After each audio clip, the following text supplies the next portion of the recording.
First of all, the thing that really strikes about this movie is that it portrays a story, a love story, that is not between two gays or two male, but just about two people, and it's portrayed like a love story between two people, and like all the love stories, it has a particular polarity. And so I would like you to describe what you feel this polarity is about and what your pole represents.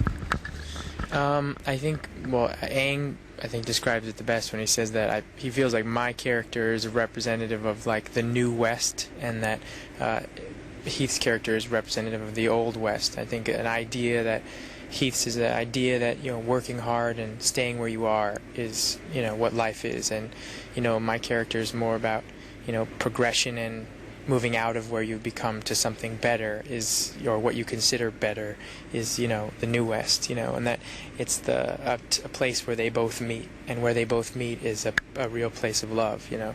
And I think the polarities are that. And I also think another polarity is that, you know, Heath is his character is introverted, Ennis is introverted and doesn't share much, and I think that Jack, my character, is more extroverted and is expressive, and you know, I think in an interesting way, like beyond, ahead of his time, you know. He's like, and wants this thing to work in the real world, but the reality is that somewhere it can't, you know.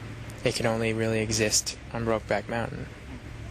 It's strange because in the movie it seems like in some moments you can have the impression that your character is the one that loves the most between the two of them, but it's also the one that betrays, in a way, the other character with another guy, and that in the end tries to follow another path outside their relation. Why that? Well, I think ultimately, you know, I think there's an issue with like soulmates, you know, that I think a soulmate is really someone who not only are they your best friend, but they're also, you know, someone who you're, you know, have, you know, sleep with, you know what I mean? So, but when you can't sleep with them, you know, ultimately there's a physical urge that overcomes you. You're a human being, you're alive, and I think that with my character, you know, they drift apart. The love is still deep, but they drift apart, and he has to look for at least, you know, some kind of physical resolution with someone else. He can't see Ennis that often.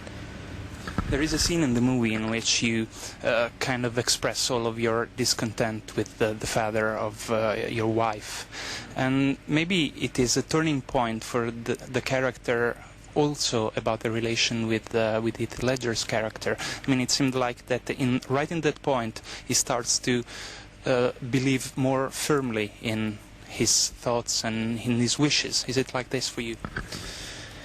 Yeah, I think there just comes a point in everyone's life, if they're hiding things or not living the life that they want to live, where, you know, they crack, you know, and and I think also there's a sense too with my character that, you know, he puts up with a lot from other people, puts up with a lot of criticism, he puts up with a lot of you know, not getting what he really needs, and he compensates. And at that point, he's just tired of not sort of being called a man, and he's tired of not, you know, that definition of whatever that a man is, you know, or what you're supposed to be, you know. He has a family, he loves his son, and he's not going to let, you know, somebody tell him that he's not the father of, you know, his son.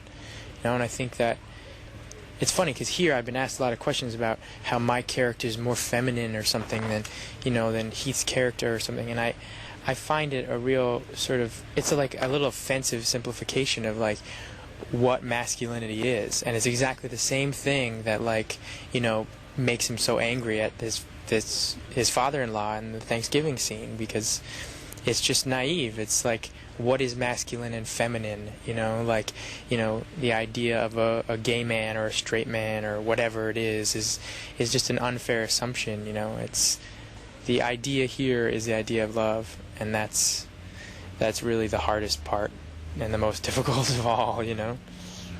Do you think that without this kind of setting, I mean the Midwest in the States, and from the beginning of the 60s through the 70s, the story would have been different? I mean, the core of the story today, I feel it's really actual, even for 2005. Yeah, I mean, I think it's a universal story, and it had to find its place, and I think that there's, it just so, I mean, it happens that, there's an irony in the time that the two of them get together, because it's considered like the time of free love and stuff like that, and yet they're not free to love at all, my parents always talk about, that time was like, oh, we were crazy then, and I'm like, yeah, but a lot of people weren't allowed to do what they wanted to do and how they really felt, it's different for everybody, and that time's it's a juxtaposition of what you assume that time period to be.